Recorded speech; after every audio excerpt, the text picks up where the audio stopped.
Listen, everybody needs a fairy godmother, just somebody to look out for them. Some people call me their fairy smoke mother, others their internet big sister, but you can call me Hannah, the host of Smoke Sash. So come hang out, let's light up and talk everything there is to life. The good, the bad, the ugly, the embarrassing. I've got a story for it all.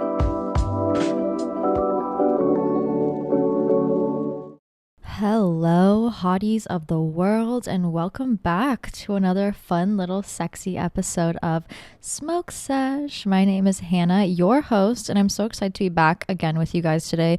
Sorry if I look a mess. Listen, it's one of my days off. I woke up this morning and I was like, you know what? Maybe I'll put on like a cute outfit and sit down with the girls and do my makeup. Yeah, no. Listen, this is a true girlies hanging out, so I don't feel judged here.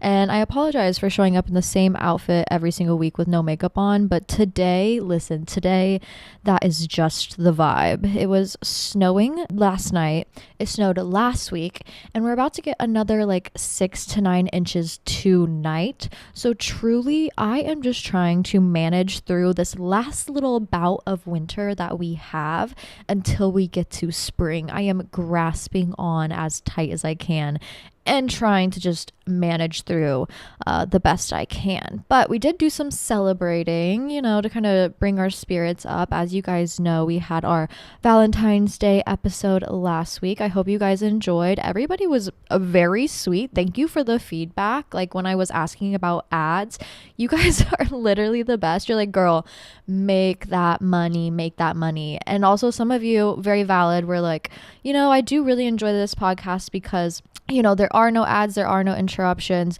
Very valid as well. I do hear you. It's still something I'm thinking over, so I don't think it's something you're going to have to really worry about. Also, I'm not going to be that greedy ass bitch that's like, let me put an ad every 15 fucking seconds. Hell no, because it just ruins the integrity. Like I hate listening to things with too much ads. Like a couple here and there, whatever. Like when I'm putting on a little podcast or YouTube video and there's like one in the middle or maybe one in the beginning, one at the end, it's like, all right, whatever, but when it's like interrupting people's sentences, that shit pisses me off, which is why I'm thinking so much about it.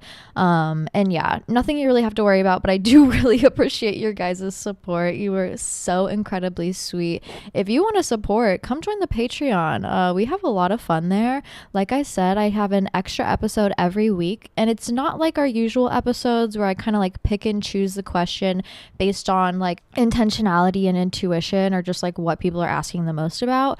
I answer every single question. Last week I answered 44 questions. Like we are locked in. If you need a question answered, come join. All right, we have so much fun. I post like weekly inspo just straight from my Pinterest or my Tumblr board. So if you're interested in like what's inspiring me or quotes, things like that, we do a monthly book club.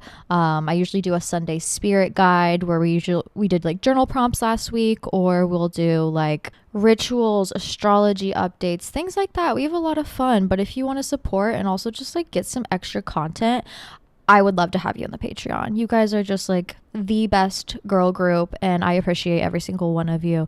But yes, we had a little Valentine's Day celebration last week. I didn't really do a whole lot. Valentine's Day, working, weekend enjoyment. That's really all I had to do. But Valentine's Day was so great. Like I said, we did not celebrate the day of. I feel like celebrating the day of is just so stressful, and I was going to be clocked in anyways, so might as well just focus on mentally preparing for that. So we celebrated the day before on Thursday. My only goal was to go to the art museum, go to a photo booth, and eat chicken parm, and best believe we did all three. All I asked for Valentine's Day were pink roses. So Thursday, Danger had like one more checkup at the vet. So I woke up, it was like a 9:15 vet visit. They were like, you're up early and you're here again. Yeah, poor little baby. Usually when they're doing the like expressions, they're like, all right, say goodbye to mama, and they take him like to the back, to do that. But this time, like the vet was like, all right, hold him still. And literally, I feel so bad. I feel like he got like assaulted because That man gloved up and pulled out a bottle of lube, and I was like, oh no, my poor baby, my poor baby. But he's doing better. He's doing good. Please, everybody, keep Danger in your prayers. Hopefully this kind of naturally goes away. We're not really sure what caused it or what's happening. I know he's definitely feeling better after antibiotics, and that wound fully healing. So that was a fun little celebration that morning. And then I came home, and so sweet, my boyfriend surprised me with pink roses, which is what I asked for. And then we got ready and we went to the art museum. I love the art museum. It's so fun. It's so nice. I've grown up going there. It's completely free. They have amazing exhibits and community events. If you are ever in Kansas City, I highly recommend going to the Nelson Atkins and checking it out. Spent like an hour there, and then I heard a rumor that there was a photo booth at the Kemper Museum, which is right across the street. It's like a modern art museum. We went there, checked out, their new exhibit, and then I couldn't find the photo booth, so I went to the gift shop, and I was like, hey girls, do you guys still have that photo booth? Not to be like that bitch, but it was so cute. And they were like, no, we don't, we miss it. I was like, oh, tragic. And then they were like, I listened to your podcast. You're so sweet. Girl, you were the sweetest. I love it. That made my day. I run into the baddies like in the best places possible. I was like, of course you're working at the art museum gift shop. I am obsessed. I'm obsessed. Of course you'd be here. But shout out to you. And then we ended up just coming home, chilling out for the rest of the day. And then we did gifts. Not my boyfriend being actually 80 years old and asking for orthopedic shoes, but he got me solid gold hoop earrings. I finally feel like myself again. I got solid gold hoop earrings. I got my nails done that night. Yes, finally. Shout out to my girl, Nails by Meg So. I missed her endlessly. I was like, girl, I really, really hope you didn't think I was just like ditching you these past 2 months, because I had to cancel because first of all, it was like my cat's issues, and then my car wasn't working. It was just a hot mess. I couldn't make it in. She's like, no, life gets crazy. It's totally fine. God bless her. Thank God. So I got my nails done, and then we went out. We went to the Wise Guy, which is in the Crossroads. It's like a kind of old school Italian spot. Fantastic food. We got a bottle of wine. Yes. Chicken parm, mozzarella sticks, spaghetti, meatballs. What's better than that? Honestly, true romantic day. And I ended up dragging him to the Up Down, which is like an arcade bar, because I know that they had a photo booth there, and we always take photo booth pictures, but we hadn't in like a year. So I was like, it's time for an upgrade. It's time for some new ones. So we went there, literally just ran inside, took 5 of them, and then dipped out, came home. And yeah, that was my Valentine's Day. It was honestly really great. It was the day before, so like nothing was really packed. We had the whole city to ourselves. The museum was fairly empty. But 10 out of 10. I loved it. I hope you all had a fantastic Valentine's Day as well. Whether you were celebrating with a partner or with yourself, I hope you felt seen and loved no matter what. Now on the actual Valentine's Day, I was clocked in and working. Work was not as busy as I thought it was going to be. Usually Valentine's Days in the past, it's like hectic craziness, like someone's crying in the walk-in, everybody's sweating, the food is not good, like just chaos, ultimate chaos. And this year, honestly, I didn't feel like a lot of people were out and about. I don't know if maybe Valentine's Day plans changed, or I do know a lot of people like make reservations and only go to that reservation. You're not inclined to just like walk into a restaurant on Valentine's Day because you actually want to sit down and eat, but it wasn't as hectic as possible. Maybe it's just because I was working with the girls and they were on their shit, and love them for that. I love working with them, but fairly chill. Still a late night, made some good money, had some good drinks, ate some good food, got the fuck out of there. 10s across the board. And then the ultimate surprise this week was that my boyfriend ended up having 2 days off. I was like, oh my God, we never get to spend this much time together. Literally, I rarely see him. Like, I'm not even kidding, maybe twice a week. And so we have just been indulging in that. Yesterday, I forced him to go run errands with me. We need like cat food, and we got some really good lunch. We went to this Vietnamese spot, and I got some jjajangmyeon. It's my favorite noodle. It's like a black bean pork belly mushroom noodle from Cafe V in Overland Park. Love it. Fantastic. Got some groceries, came home, and then I was like, you know what? Let's just keep this party rolling. I don't want to cook. Let's go out to eat. And we ended up at Ponax, which is like notorious for having the world's strongest margaritas. Last time I went there with like my girlfriend, we had two pitchers, which should not have happened. I ended up stealing a pitcher and two glasses. We came home. Keep in mind, this was like the afternoon, like 3 or 4 o'clock. Came home, and then we're just like throwing ass to Britney Spears on the TV. And fantastic, but also like so incredibly drunk. But we went there, we split like a mini pitcher, and then I got my go-to, which is the chili relleno, and then a guacamole tostada. Oh, it was fantastic. Great way to end the night. And he has today off too, so I'm gonna get this podcast done. I think I'm gonna force him to clean a little bit. And yeah, just enjoy our little snow day. This fucking groundhog, please, we deserve some sunshine. Like, I physically cannot do this winter anymore. This is the most snow I think we've gotten in the past 5 years. Like, from what I've seen, this winter has been so incredibly cold and so snowy. I don't know. I mean, I remember when I was a child and we got pretty much the same amount of snow now. But yeah, the past 5 years have been pretty dry. So this is kind of new-ish for me. And mentally, I am attempting to deal with it the best I can. But I hope you're all doing well. I love you all so much. Enough of me rambling. I know you're like, girl, let's get into the questions. We also haven't smoked in a while. So low-key, I'm like, let's smoke. Let's light one up, babes. Cheers, baddies. All right, let's dive into your questions. This is a great one to start with. Feel like I'm going insane and I don't know how to get better and move forward to the next chapter. Listen, I'm low key. I've had many insane moments, as I'm sure you guys can tell. And low-key, I'm pro insane girls. I am pro insane girls. I think we as women are so convinced to like sit up straight, bottle it up. You don't have those negative emotions. Smile, smile, smile. And like talk about going fucking insane. I think we as women should be allowed to have like at least one major crash out a year. Like, people really be testing us, putting us through it, treating us like trash. And when you don't allow yourself to kind of like purge those emotions, and when you just force yourself to smile through it, it's going to make it harder to get over. So I'm pro going insane. I'm pro insane girls. If you feel like you're going insane, it's probably because you need to. It's probably because you deserve a little bit of a crash out. And I'm also pro crash out in the way of, please don't ruin your life. Please don't do anything that's going to cause irreparable damage. Please be kind to people that deserve it, and yourself, of course.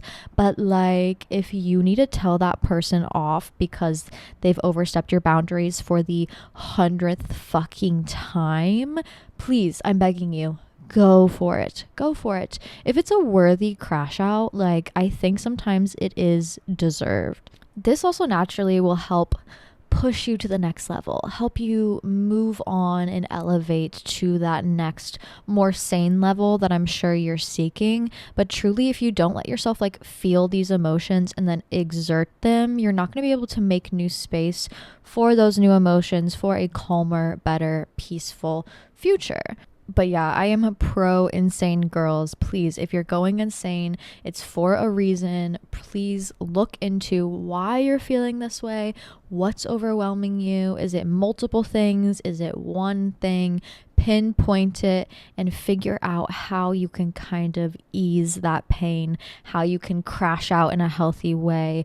What's something like, almost utilize that insane, crazy energy that you do have bottled up inside you to help push yourself into that next level. Naturally, you're going to flow that way anyways, but when you really kind of like force yourself to hold those emotions in, to not allow yourself to feel the insanity that you should be feeling right now, then it's going to be harder for you to kind of push forward, move forward. You're going to feel stagnant and stuck because this energy, these feelings, this frustration is also stagnant and stuck within you. So yeah, honestly, all of my crash outs have been worthwhile, really helped me kind of just clear that negative energy. I'm thinking back to like two instances where it just like involved people. One would be like my last breakup where I was just like, I can't fucking do it anymore. I can't fucking do it anymore. And just like practically running away. Like that was just so freeing and felt so nice. And then also like I'm thinking back to like when I had a big friendship breakup. A big part of me, like as a woman, wanted me to like keep that inside and, oh, don't tell them, maybe it's not their fault, you know, maybe you're just overreacting. And then I was like, wait a minute, no, fuck them. And then just being like, I can't do it anymore, the bullying is too much, I just can't handle it, I have to leave. Like physically, I'm literally leaving the school, I will not be here next semester. Thank you to you girls. And yeah, honestly, getting those things off my chest, there's been many more, but those are like the two instances that come to mind. Getting those things off my chest and allowing myself to kind of have that, you know, what I would describe a crash out, but what most men just call confrontation, is very normal in their lives. But allowing myself to enter that insane, crazy mentality that we diverge from or don't inherently want to indulge in, allowing myself to finally do those things. Wow, truly, I felt wings grow out of my back. So if you feel like you're going insane, it's because you need to be. Preparing for spring and getting through these last winter months, Illy, my queen, I love you. Honestly, wow. Wow, this winter has felt like it has been 8 months. 8 months. Like, I know it's February, I get it, but as soon as March rolls around, I'm assuming the sun should be shining and we should be having at least a little bit more warm days. I don't know, this 6 to 9 inches of snow might dictate something else, but truly, like I said, I am just holding on to hope. A lot of that hope is instilled in just like having plans, making future like engagements, coming up with ideas. Oh, in the spring, I want to do this. I want to go to this. In the summer, having plans. What am I doing for my birthday? That really keeps me looking forward and getting excited for things. And right now, I'm not planning any like big costly things. I'm planning small little things that maybe my city is throwing for free. Small things that, you know, I always do during the spring. Finally getting to go back to the river, go on hikes, put on like hiking boots and shorts and just get out into nature. I do think a lot of my examples last year were like, I'm going on this big Western road trip with my girlfriends. And that was fantastic. If you do have the time and energy to plan those things, do so. Like, you're young, go after it. Please, I'm begging you. Like, you should be traveling and experiencing the world. It does broaden your horizons and really make you almost more motivated for the future.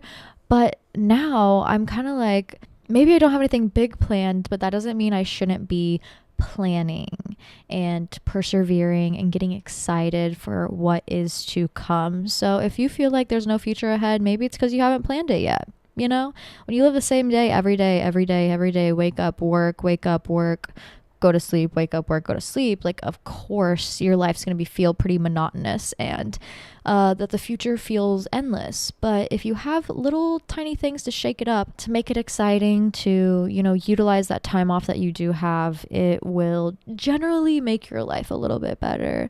With the snow, I feel like I'm finding myself inside a lot more than usual. When it is nice, just getting out and even like running errands, you know, going to a third place that's not work or home, broadening your horizons locally that way. Also like doing activities indoors. I've been finding myself wanting to do more art recently. I've like been called to go paint more. I went to the art museum, which has inspired me a lot, you know, just seeing different art, different examples, finding inspiration that way. Specifically, I kind of became obsessed with this new artist. Oddly enough, didn't really see any of their art physically, but there was an art book sitting out, so I felt compelled to just look through it. And if you're an art nerd like I am, their name is Henny Alfton, and they do these like really beautiful snapshot images in many different mediums, and honestly, love. I'm hopefully going to do some art inspired by them soon. But yeah, making the best of it, smiling through it, like I said, doing what we can. It will eventually be over, and, you know, holding on to hope that very soon I will be like laying in the sunshine in a tank top in short shorts, sweating my ass off. Like, genuinely, I cannot wait. Oh, what's your advice for someone who's graduating soon and never been out of education? I feel like this is a major jump scare for young adults. I took a very untraditional path. Do I recommend it? No. Was I kind of stumbling around trying to figure out what works for me? Yes. We all have different journeys or whatever. But I think for most people, it's elementary school, middle school, high school, college. And then you are 22, entering the real world. And it's like a major jump scare. It's going to be a very major jump scare. And I don't mean to fearmonger here, but the jump scare is just that it's new. So find peace in understanding that like you will figure it out. You're basically a toddler trying to learn to walk again. And I think if you embody that and embrace it instead of constantly comparing or telling yourself, I should have this figured out, I should know how to do this, I should have a job. Instead, just understanding that it's going to feel a little awkward and a little bit wobbly at first. It'll make that transition period way easier. I think if you're also in that like young adult phase and you're still in college where you still have routines, trying to make those really good friendships right now will help that awkward adult years, because you'll have people who are similar to you going through the same things to kind of rely on and fall back on and seek advice from. I think that kind of support group is really, really important. And also, don't box yourself into a bubble. Adulthood is kind of like the gates of heaven opening and like so many options are in front of you. Like, it's so vast and bright and you don't really know where to go, but that's okay. Kind of take every opportunity that comes to you, whether it's an internship, maybe the pay is not as good as you'd like, but it's really good learning opportunity. Maybe you move, maybe you travel, whatever it is that you feel called to, do it young, do it during those awkward stages. I think it really builds a healthy, solid ground for those later adult years, more trust in self, confidence in self, understanding that no matter what comes your way, you can do it. So it's saying yes to those things and following your gut, following your heart. But yes, I think the overall major theme here is it's going to be a little weird. It's going to be a little awkward, a little weird at first. It's supposed to be you're doing everything wrong in the right way. Does that make sense? I feel like somebody really needed to tell me that when I was younger, because I just put too much pressure on myself. And it's like, bitch, you are not supposed to know. You're not supposed to know, but you will know eventually, and that comes through action. So trust. How to find yourself again after getting lost in the wrong path in life? May I submit an argument here that maybe it wasn't the wrong path? You can always take something to learn from it, and I think that kind of helps with the acceptance phase of it and then persevering into something new.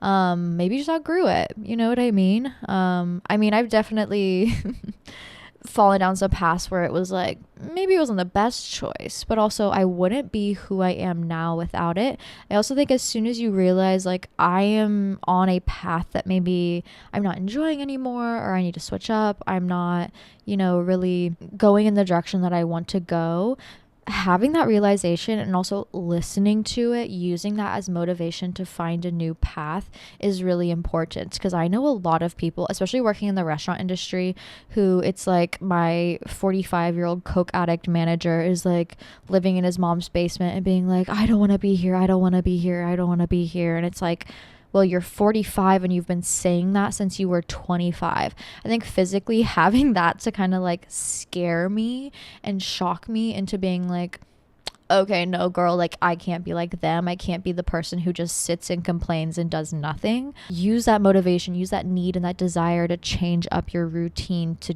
go after it. Like, what do you have to lose? You know what I mean? If you're already on quote unquote the wrong path, take those opportunities, take those chances, take those wild ideas and run with them, because you have no idea where it'll land you. And most likely it will land you on that quote unquote right path in life, something that feels a little bit more natural to you, something that feels a little bit healthier.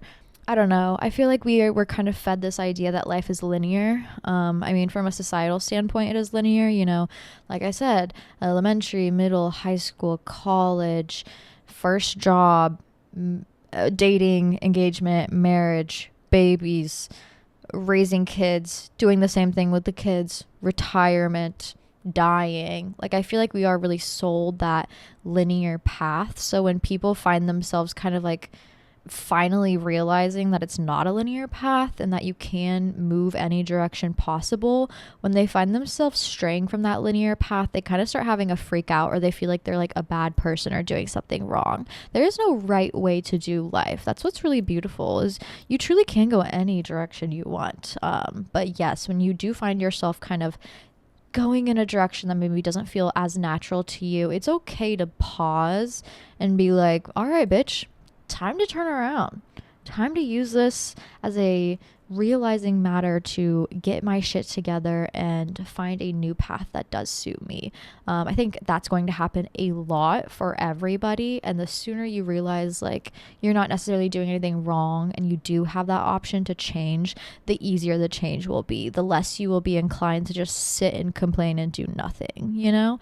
The whole compliancy in being unhappy truly, I think, just comes from like self-hate and feeling so down and out about not being on the right path, that you kind of just get stuck. You get so caught up in the negative emotions of not doing it right. I'm not doing it right. I'm not where I want to be, you know. There's no time to sit and dwell. As soon as you have that realization, that's the only time you should really feel that. And then everything else going forward should be, okay, so where do I want to go? How do I change? Okay, let me take this opportunity. Let me try something new.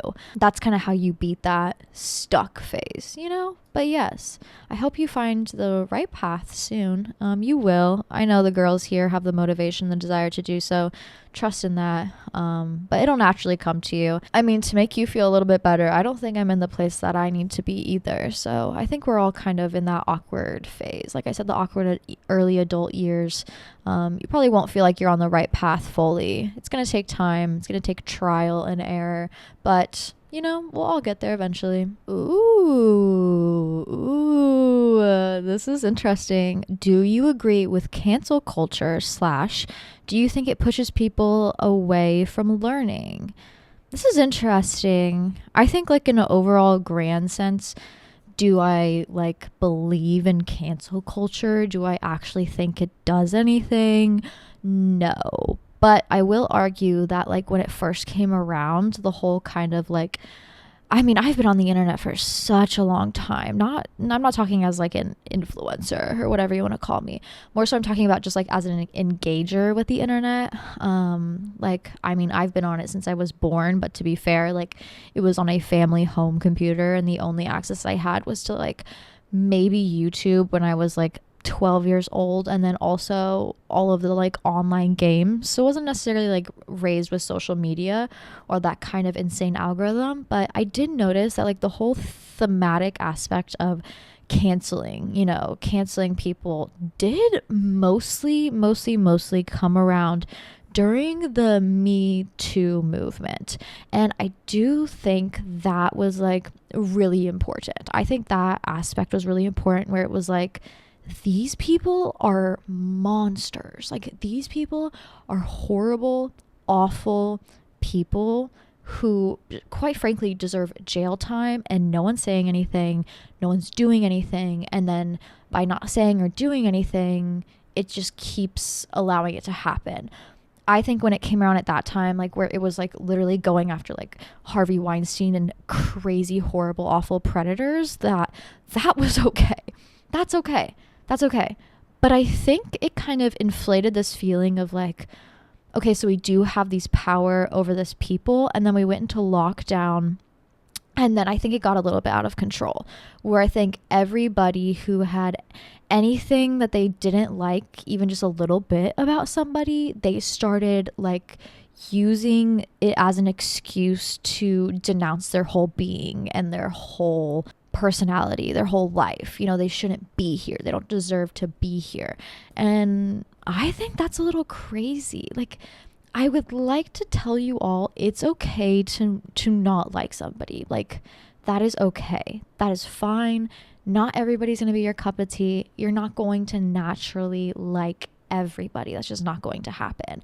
But that doesn't mean that people need to go out and like make it their goal to then ruin their lives. Now, I know if you've committed like a crime, or if you are a awful sexual predator, like, you know what, you're being a predator to these women, like, we can go after you. Like, I feel like that's worthwhile of your time. But I think when it comes to just like generally not liking people on the internet, the best thing you can do is just not engage. When you create these whole like campaigns, these Reddit threads, these, you know, TikTok's 52-part story times, it's like you're still feeding into that. You're still allowing it to exist. And truly, like, what I've noticed from being on the internet from such a long time and seeing people like genuinely disappear off the internet is that came from lack of engagement. That came from people just not feeding into them anymore, not talking about them. Oh, I just don't want to talk. I don't want to talk about this person. They're not a good person. It's not worth my time.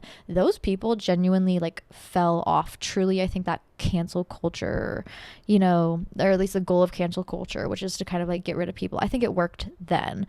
But what is formed into now, I think, is just people like feeding their egos. They like feeling higher and mightier than thou. It's the same reason like people go into Mormonism or Catholicism. It's like, well, I'm better than you because I do this, this, this, and you're worse than me because you do this, this, this, and talking about it over and over and over again. It truly is like an ego trip, definitely. And I highly encourage like anybody who's listening now, of course, like, be aware of the content you're engaging in. Like, is this worth my time? Is this somebody I should actually like give my time and energy to? And then also, if you feel like you don't like somebody, you don't have to engage with them, you know? In fact, feeding into it, even if it's like a hatefulness or a negativity, feeding into it in any sort of way emotionally is going to uplift that person.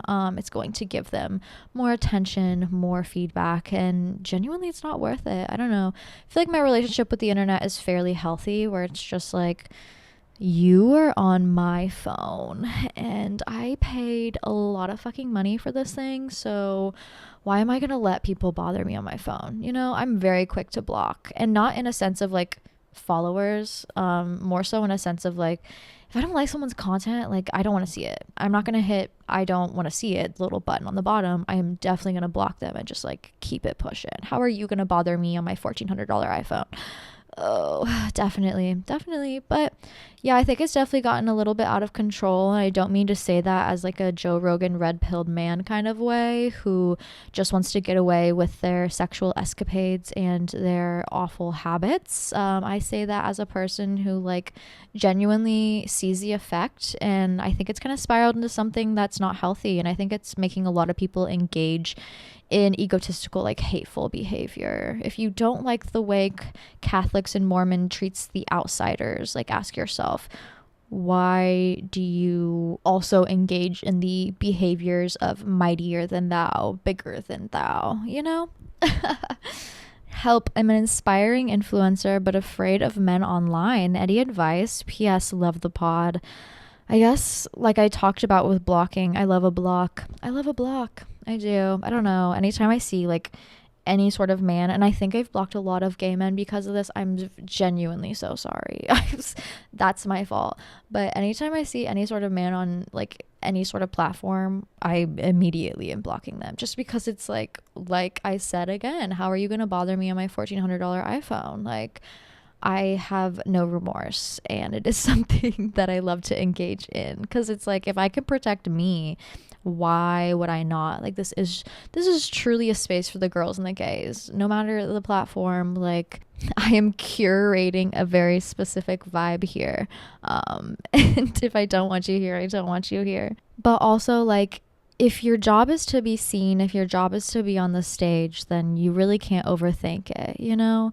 Everybody's going to see you eventually. You can really try and curate it by what you're putting out there and what you engage with.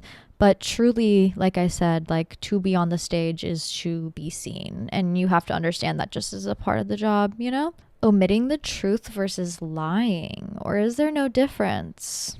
Ooh, this is interesting. I don't know. I guess it depends on your motivations behind it. Like, if you're trying to hide something, if you're omitting the truth by trying to hide something, then that is lying, in my opinion. But I do think it's important to omit the truth sometimes. Like if your friend is like, do I look ugly today? And you're like, yeah. It's like that, you didn't have to say that. You really didn't have to say that. I hate the people who are like, well, I'm just supposed to be truthful, so I say everything on my mind. Like, no, bitch, you're just mean and ugly. Like, no one likes that, you know? Like, I understand that truthfulness is an important factor and you should be truthful in a healthy nature, but like, genuinely, there's some times where you're supposed to lie. Like I said, if your friend's like, oh my God, I'm breaking out. Do I look like so ugly today? You're like, yeah. Like, girl, what? What?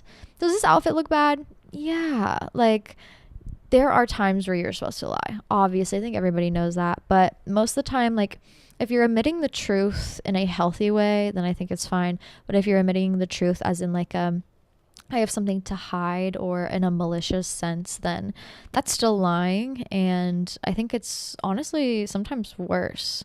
How to trust the universe more and lean into the unknown. I love the pod and you are so slay. Illy. Oh, love you. Oh, this is interesting. Trust the universe more and lean into the unknown. I don't know. I talk a lot about like my non-traditional life path that truly just felt like a series of me jumping off a cliff and just trusting that everything would work out. And I think it really kind of like broke that fear very quickly in me. And when you do come out of that like college experience straight into the real world, you don't have a lot of that sense of trust because you're not forced to take as many risks. I mean, college is not really for the risk taking. It truly is for like being studious and learning and becoming an adult in a safe environment and learning how to make friends and learning how to persevere through knowledge. And I think that is a very, very important set of skills to learn. I'm not here to like demean college in any sort of way. Actually, I think one of my biggest regrets is probably not finishing college. I mean, did it make sense for me to finish? No, but I do like miss the education aspect of it a lot, especially as an older adult. Older adult girl, you're 25. Like, what the fuck? Not me like genuinely thinking I'm 80. But yeah, I think you're not used to taking those risks. So you don't realize that there is like a safety net underneath you always. I'm not saying, once again, go and implode your entire life and just assume everything's going to work out for you. No, I do think it is about calculated risks. Calculated risks are very important. You know, weighing the option, pros and cons, and truly understanding, you know, like, I do need to go in this direction. It's going to be hard. It's going to be a little bit scary. But the more you take those opportunities and the more you kind of like test your patience and test the universe in that sort of sense, test your calculated risks, the more aware of like the security blanket of being like eventually finding the right path is, that the universe does have you, that everything truly will work out for you. Because I've been in some crazy places where it's like, all right, girl, like genuinely, what the fuck are we gonna do now? Oh my God, I saw this TikTok and it was like living life with lofty goals, kind of exciting AF. Like, wow, how am I gonna make this happen, Loki? And truly, like, that is how I have been living my life pretty consistently since I've been younger. And just being aware of, this is what I want. It's gonna be hard. Fuck it, let's try it. And then through the process of putting yourself out there, trying new things, switching up your goals, switching careers, moving, finding new friends, whatever it is, whatever that hard thing is, standing by yourself and seeing it through will make you realize like, oh my God, A, it is up to me. Like, whatever I want, I can create. How bad do I fucking want it?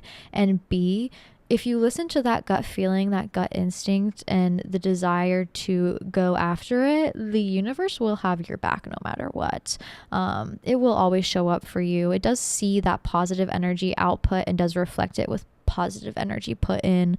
Now, like I said, if you go into something with fear, you know it's not right, you know you're doing the wrong thing, I think the universe will then kind of forcefully even push you back into the right direction. So truly trusting that no matter what decision you make, you will eventually find yourself into the right place. And that genuinely, I mean, like, I can sit here and tell you that, but you will not learn that until you have the experience in it. So if you don't have the belief, maybe you're not doing enough. Maybe you're not testing yourself enough. You know, if you sit inside and think and don't actually do, it's hard to truly believe until you see it with your own eyes. So get out there, achieve your dreams, achieve your goals, go after everything you want. I guarantee it will work out 10 times better than you ever could have imagined. What's your vitamin routine? Love you, mother. I don't have a vitamin routine. The best vitamin routine is just eating healthy whole foods.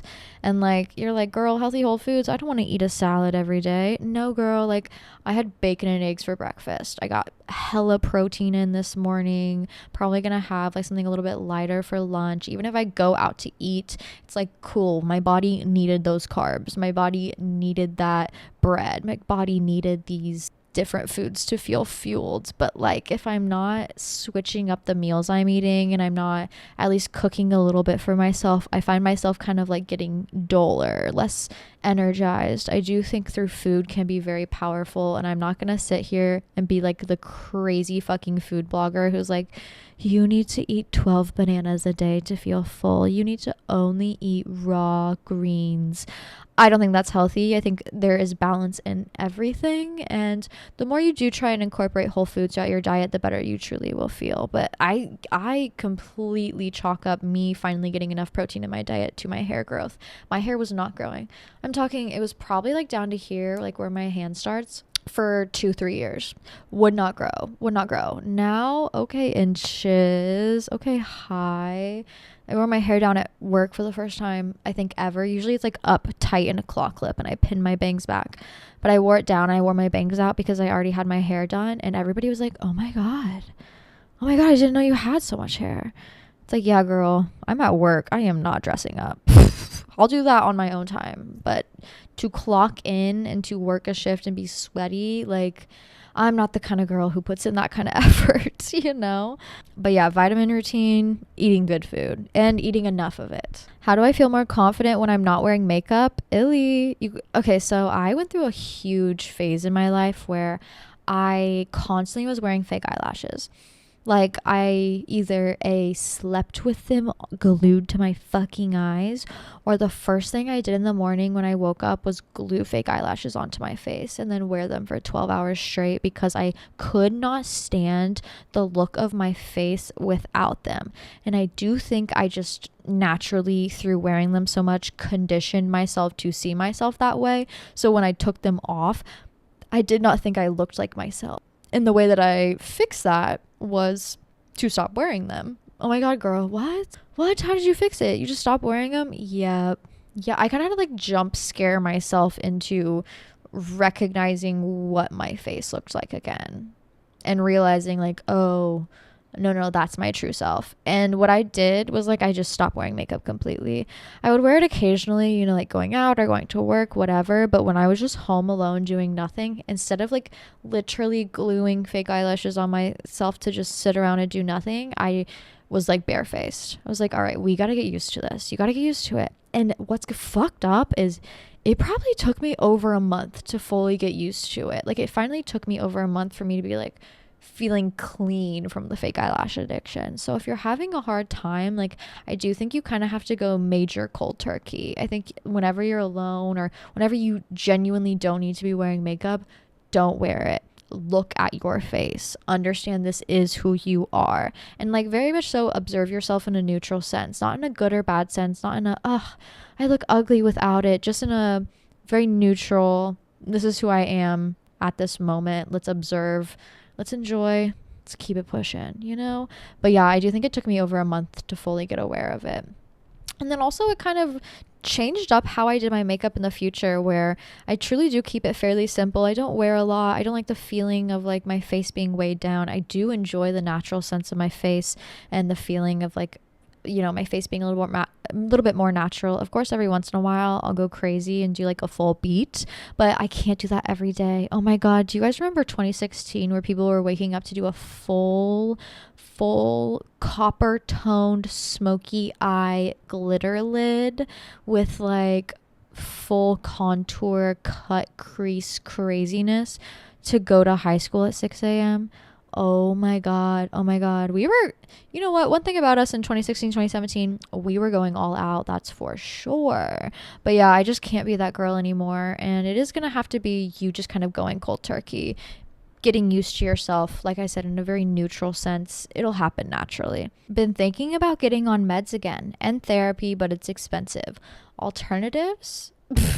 This is not advice, but this is just funny. The other day at work, the shots we have after we get through the first wave of a rush, I started calling them mood stabilizers. So we all started calling them mood stabilizers.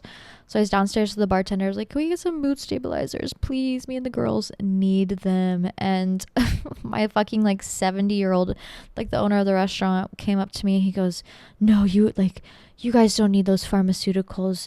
You girls, you don't need to be involved with those pharmaceuticals. You guys just need to smoke way more weed. I was like, dude, I mean, true, but also that is definitely an old head kind of vibe. That is definitely an old head thought process. I am not anti-medication. In fact, when I found myself at the lowest, I think medication, so I was negative points, okay? When I was at my lowest, literally locked up, girl, you can't be trusted with yourself, negative, okay? And then as soon as they put me on that 20 milligram Lexapro and a mood stabilizer, the thing about medication, it doesn't bring you up to 100%. It just puts you at that neutral base level that you need, so when you do the work, you are able to actually get to that 100%. But I do think when you're first starting off, or if you are in a really bad place, I do think medicine and therapy should go hand in hand. They do have such a good component for each other. They work very, very well together and work very quickly. So if you find yourself at that very, very low, I can't get to neutral place, I think medication is fantastic. I think it is something you should discuss with your pharmacist. I know there are grants and maybe different insurance companies that can provide better copays or less copays for you. So really look into the options if you think it's something you need. I think it is something you should research. I am not anti-medicine at all. I am not smoke more weed, don't take medicine. If you need it, you need it. I've been on it, so I understand. But also, I think if you are at that neutral place, but you're having a hard time getting to 100, that's when therapy can be very beneficial. And I don't think you necessarily need 2 therapy sessions a week. I mean, when I was at my lowest, that's definitely what I was doing. But I think 1 or 2 a month can be very beneficial. Like I said, there's different grants, there's different opportunities. Definitely if you have healthcare provided through your job, look into maybe they provide 6 to 12 free sessions. So if you get 6 to 12 free sessions, if you do 1 a month, that can be really helpful and really help you grow as well. And if you're going to do therapy and you're going to pay the money for it, don't waste your fucking time in there. Get in there, have notes, get to work. I used to waste so much time in therapy, sitting there smiling, pretending everything was okay, when truly there was serious shit that I needed to talk about. I just didn't have the guts to do so yet. Girl, if you're paying $150 for 1 hour of time with somebody, best believe you need to be in there getting work done, getting answers, getting homework, you know what I mean, addressing shit. So don't waste your time if you do go there. But yeah, I think medicine can be very fantastic. I think it was really great for me to really get myself to a level that I simply could function, and then therapy was really great for diving into those deep topics, those deep understandings of myself and getting to know myself a little bit more. But highly recommend both if you can afford it and you can figure it out, or you can work out a health insurance plan that works for you. You can budget so you can afford it, whatever it is. I definitely think it's worth it. And also if your mental health is so low that you are not going to be here anymore, fuck the finances, get help, period. You can figure out the finances later, you know what I mean? But if you need serious help, go and get it. Do not think twice. Girl, I need you here. I need you here. Please, please, I'm begging. All right. Be kind to yourself. Seek help if you need it. I think seeking help and getting help is the strongest thing a person can do, you know? Girl, I had the wildest V day and now my pussy is in pain since help. Oh my God. I remember, and my boyfriend's in the other room, so I wonder if he can hear me. But I remember when me and my boyfriend were first dating, and I'm talking, we would have sex like 9 times a day, like craziness, craziness. I remember one day I literally had to FaceTime one of my really good nursing friends and like literally like show her my pussy because I was so afraid because it was bruised. Like the inside of my thighs were like literally black and blue. I had to sit on like an ice pack, like it was crazy. And she was like, no girl, you're good. Like, of course, crazy isn't like I had a really, really fun time, but afterwards you're like, damn, we were going hard. Why am I having to literally ice pack my pussy right now? That's crazy. But yeah, I'm glad you had fun. At least I do highly recommend the ice packs. And have you heard of those like I think honey pot pads? Have you honey pads, whatever they're called? I've been wanting to try those for a while. I feel like back when I had a bruised puss, like that could have been really nice, where it's like that, I don't know, it's like almost like an icy hot pack for your puss. You might enjoy that. Highly recommend. But please be safe. You don't need to be going that crazy. At least it was for Valentine's Day. And most importantly, hope you had fun. So I moved to Japan from the US, and it's been a time so far, but one of my main issues that I've been struggling with is that my friends back home, they all have been continuing to hang out and do fun things together, which of course is normal and I expect it, but when they talk to me about it and share it with me, it makes me feel sad that I'm missing out, and I feel like lonely here, that I don't have the community that I had back home. So I was just wondering if you had any advice for that, or just any wisdom, let me know.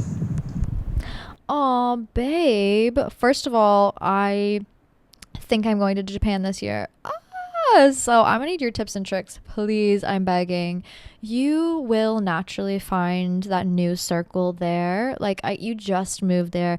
You got to give yourself time, like literally to a different country, different language. Like it's probably gonna take you a full year to naturally acclimate, and then also it's gonna take you probably more time as well to have those friendships, build those friendships. I mean, keep putting yourself out there, but you will build the same kind of circle you had back home there as well. Trust in that.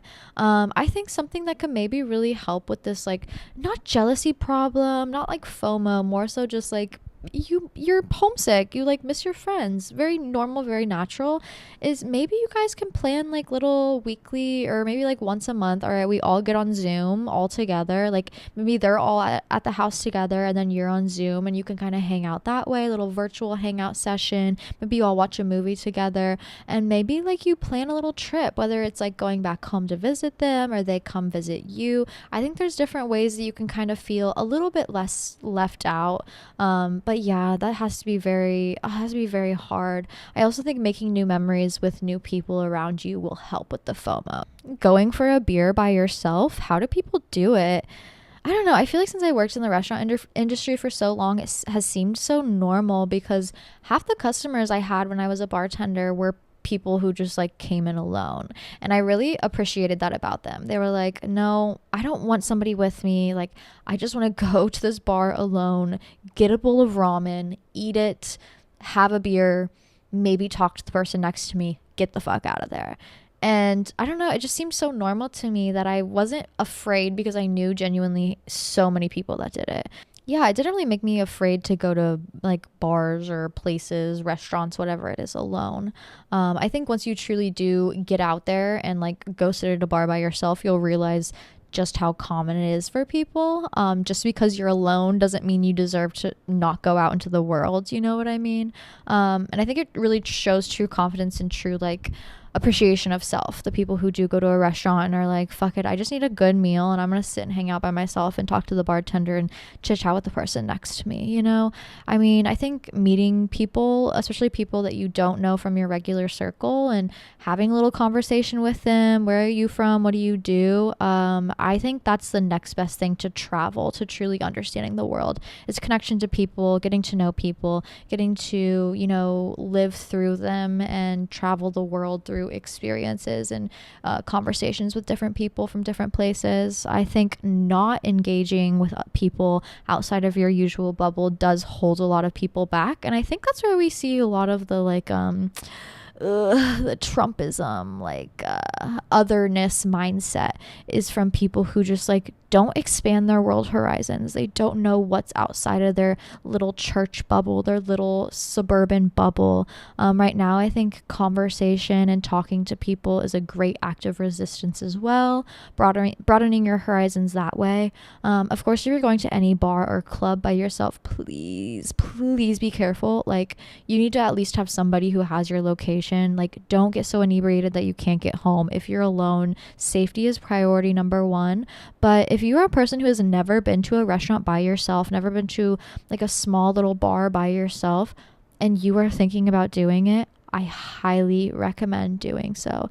Also, what feels so freeing about it is like, you could be anyone. You can be anyone. You don't have to be you out there. I mean, like, don't lie to people, but like, oh, you don't have confidence? Well, great. The person who's going to this bar, you can pretend that you do have confidence for a night and strike up a conversation next to you. There's nothing holding you back but yourself. These people don't know you. They have no experience of you. And I kind of think that's beautiful. I think it's really freeing in a way, you know, whatever ideas that you have, you're the one holding yourself back, not the people around you. So free yourself, experience, conversate. I think it's important. Speaking of, will I really find my soulmate if I'm picky? What happens if I don't? I don't know. Like I said, there is something to be said about, you know, uplifting yourself and decentering men in that sort of way. Also, like, having boundaries, knowing what you want, having non-negotiables and being aware of those things. I think that's very important when you're like relationship shopping or about to go into a relationship. But I do think a lot of people are single because it's like, almost like the ick phenomenon, where it's like they are not the perfect, amazing Prince Charming. They are not a storybook character, so you don't want to be with them.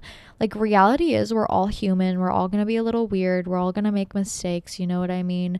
And a lot of relationships is like compromise in the sense of like understanding each other and standing by each other in that sort of way. And I think if you're too picky, if you have too many like way high unreachable standards, then like, yeah, no one is ever going to be able to check all those boxes, because like, we're not robots, we're not storybook characters.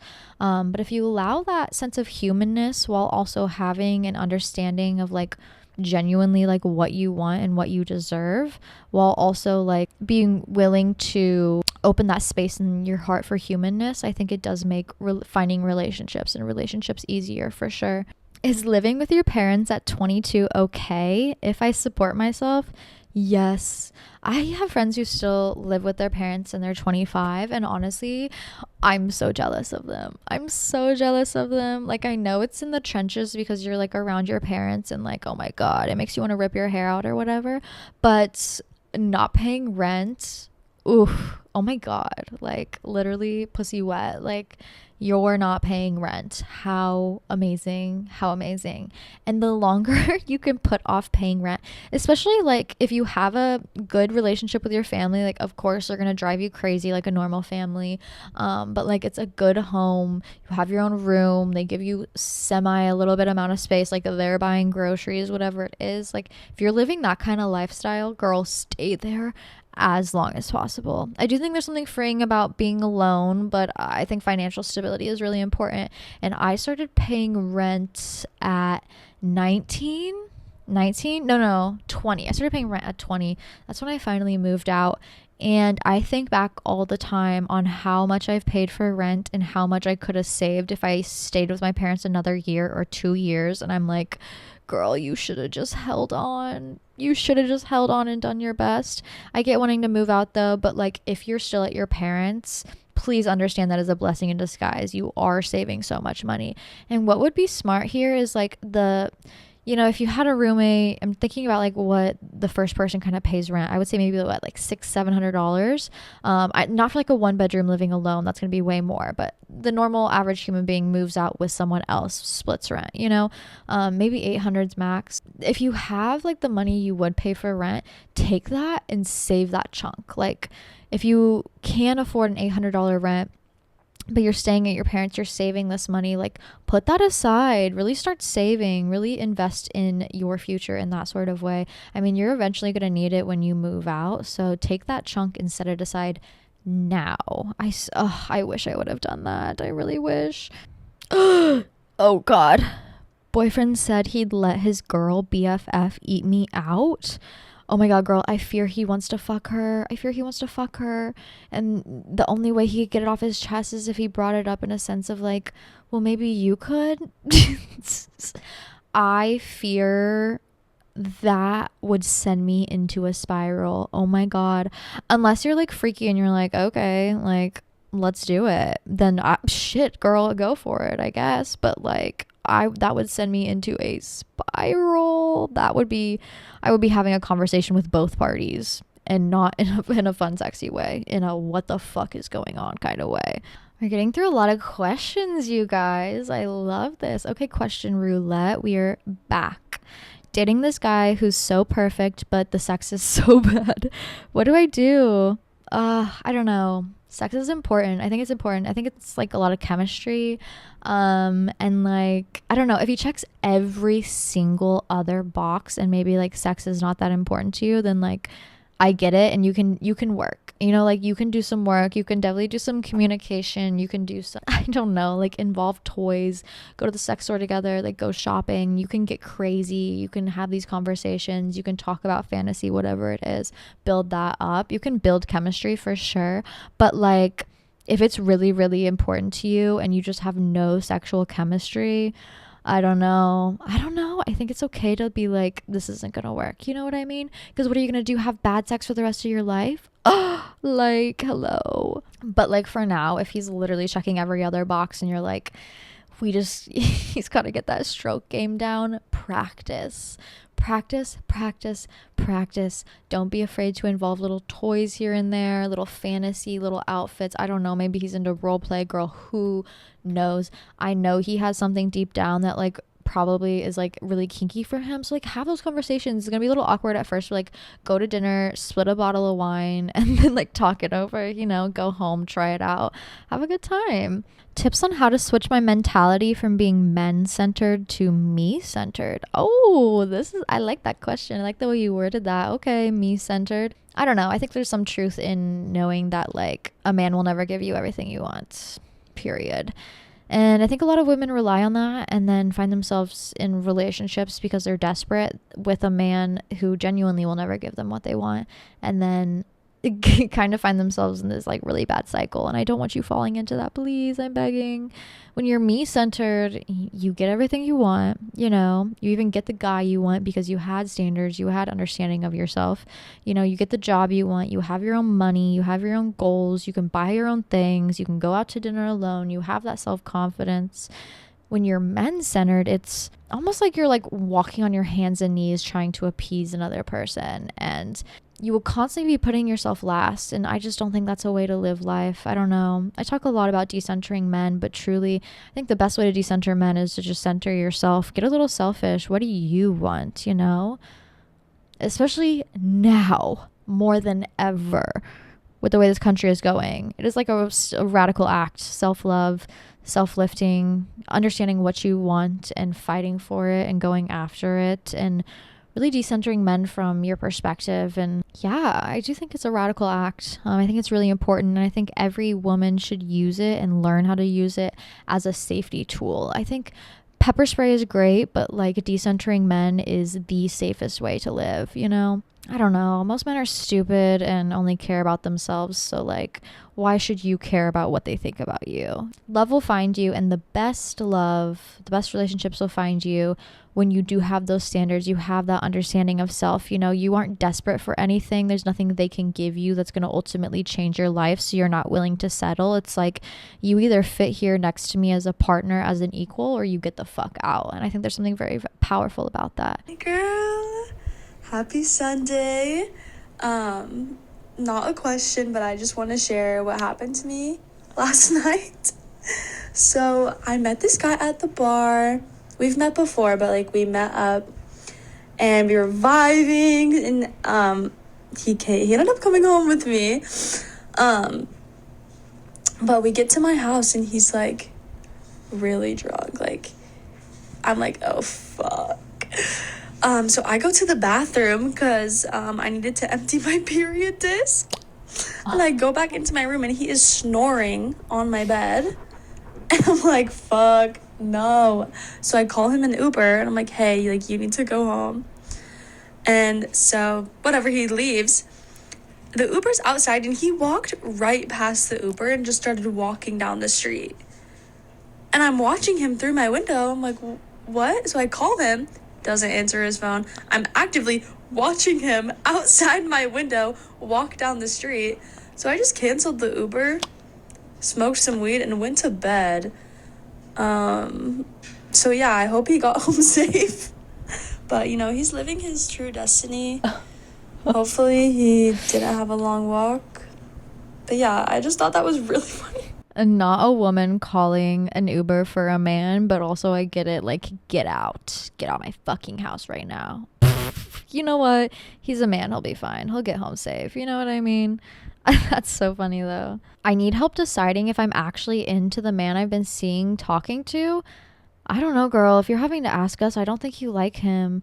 Like, I think undeniably, like, when you meet somebody and there's chemistry there, you get along, it's like, you know, you honestly, like, feel it a little bit too much. Like, it becomes a little bit over consuming, the crush psychosis of it all. I talk about that a lot. But if you're sitting here like, I don't know, like, he's cool, I guess. Like, I'm just, you know, he's here. Oh, girl, I fear you don't like him. If you're having to ask people, like, I don't know, do you think he's good? Then he's definitely not the one for you. How to help friend with substance abuse plus codependent boyfriend. We almost never see her now. I was kind of talking to my nail tech about this, not to air out her business. Actually, it's not really airing out her business. She was just like, not really going through something like this, but you know the phenomenon of like, okay, friend gets boyfriend and then disappears, like kind of becomes so involved in that relationship that they disappear, and how conflicting it can be for people. Me and her were kind of on the same page because we understood, we've been in relationships, we know how it is. But some of her other friends who haven't been in relationships were like, oh my god, she's ditching us, you know, she doesn't want to be with us. And truly, I think when you first get yourself into a relationship, any sort of relationship, especially when it's with substance abuse and a codependent boyfriend, like, that world is so tumultuous and insane and scary. It literally is like a prison asylum. And you, as a friend, genuinely, the best thing that you can do is just keep reaching out. Hey, how are you? How are you doing? Do you want to hang out? Hey, you want to come over? The thing is, I will be honest here, they're going to say no. They're going to say no. They're not going to respond. They're probably going to do that for like a year. They're going to be like, oh, my boyfriend can't come. Well, I can't come. It's going to happen. It is what it is. I think the best thing you can do as a friend to another friend in this position is just not give up. All right. Keep hitting them up. What are you doing? Do you want to come over? Eventually, she will have that realization where, oh my God, what the fuck is going on? Why am I with this shitty man? Why am I addicted to these substances? And if she doesn't have any friends around her who are hitting her up, or she doesn't have anybody to fall back on, or she doesn't have that, you know, random text come through that she needs to save herself, that's, hey girl, you want to hang out? If she doesn't have those to fall back on, she's never going to escape. So truly, like, I think as a friend there's only so much you can get involved in. There's only so much advice you can give. There's only so much worry you can give before you got to accept, like, some people, you know, they make their own beds and they lay in them, and the best thing you can do as a friend is just be consistent and stable in there, you know. And maybe that's not the like the work that you want to put in. Maybe you don't want a friendship like that. Maybe that friendship's not for you. But those people that you really ride or die for, and the people that I've had around were the people who were just like present, consistent, you know, not like showing up at my house, going above and beyond. I don't think that's the kind of friendship like I needed during that time. I think genuinely I just needed those little check-ins. And then finally, when I was ready to break free from the cage I was in, I had those people, you know, in my life that I knew were consistent and stable, that I could reach out to, that I could, you know, fall back on. So yeah, best thing you can really do is just be there, hitting her up. Hey girl, miss you, want to come hang out? I will say, like I said, she's going to say no a lot, but eventually she will say yes. And it will be, you know, the time that'll truly change her life. Hey, I hope you can hear me. I'm using my, like, Bluetooth headphones. Anyways, so, my boyfriend and I live together, and it's beautiful, fantastic, chef's kiss. But I've noticed that, especially around the time of my period, I get this sense of, like, insecurity and, like, feeling like I'm a bad roommate, not, like, doing enough. But it's mostly because of, like, you know, I just, like, have low energy levels with, I'm PMSing, my period coming up. And I don't know, just, like, tips and tricks on how to feel like a good roommate to your partner. And also how to, like, keep things interesting and, you know, fun when you're living with your partner. Anyways, love you so much, and yeah, mwah. Oh, love you. Okay, so I don't know, maybe I'm like a bitch, but like when I'm like going through a period of like, all right, I just can't keep up with the cleaning, I can't do all this, like maybe I'm not being the best roommate possible. The thing about like relationships, it's gonna ebb and flow in a very natural sense. And like, yeah, the week before my period, if I'm feeling crazy and I don't want to do shit, I don't want to do the dishes are piling up. No offense, I'm that bitch who's just like, it's not going to get done until I get the motivation or until you do it. Like, I hate to say it. I mean, am I making him do all the things all the time? No. Is he making me do all the things all the time? No.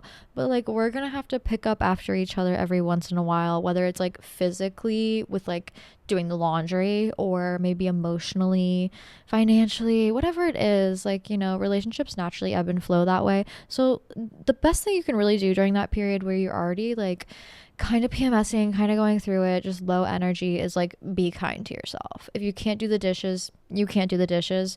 Sure, they're still going to be there. Don't stress yourself out about it. Honestly, I hate to say it, but the best way I get chores done is if I just smoke so much weed that I get like scary. Like I get scared. And then in order to not be scared anymore is to run away from the demons and start cleaning as much as I possibly can. I get so much done. Not to mention like weed really helps with my period cramps. Oddly enough, I don't know. I feel like it just, in like a sensual sort of sense, like it really just eases ailments and pains. So yeah, maybe you try that where you just smoke and get the scaries and then need to run from the demons so you start cleaning. But TBH, like it is what it is. You're a good roommate, I promise. If you're like worried about how clean you're being, you're a good roommate, trust. And yeah, living with your partner can be really nice. It can be a little frustrating at first if you guys are kind of learning how to navigate that transition. But ultimately, the best way to kind of like keep that spark alive and not like fall into the whole, okay, well, we're just roommates, is you got to be intentional about time. Like you got to plan dates, you got to go out, you got to like have those special moments together. You can't just like, same way life gets monotonous, I think like relationships can get monotonous, and you can turn into like just roommates by just like, okay, we'll wake up, work, come home, cook dinner, do chores, go to bed, wake up, work, come home, cook dinner, do chores, go to bed. You know, like it's going to get boring naturally. So be intentional about time, plan things. If you guys both have the same night off randomly, like fuck it, do something special. Like me and my boyfriend last night, I'm like, we never like get to hang out and like go out to dinner. So instead of like cooking the groceries that we just got, like fuck it, let's just go out, let's get a picture, let's have some tacos and have a good time. Take advantage of those moments. I think it really helps. But yeah, anyways, you guys, with that being said, it's the end of the episode. I know I want more call-ins, you guys. I'm requesting more call-ins. I had someone comment on one of the Spotify episodes. Oh my god, there's comments on Spotify, can you believe? But I had someone comment and was like, I don't know where to submit the questions. Every Sunday on my Instagram story, I post a questionnaire.